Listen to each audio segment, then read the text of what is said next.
Hey, hello guys, it's How to Tech Simplified, and today I'm going to show you how you can easily disconnect your Facebook account from your Duolingo account so the both are not connected anymore. It's very easy, so let's get straight into it.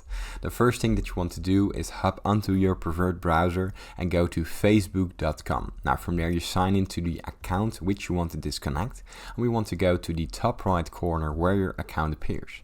Open up the settings and privacy, and from there go down to the settings. Now inside the settings we want to look to the little menu in the left of our browser.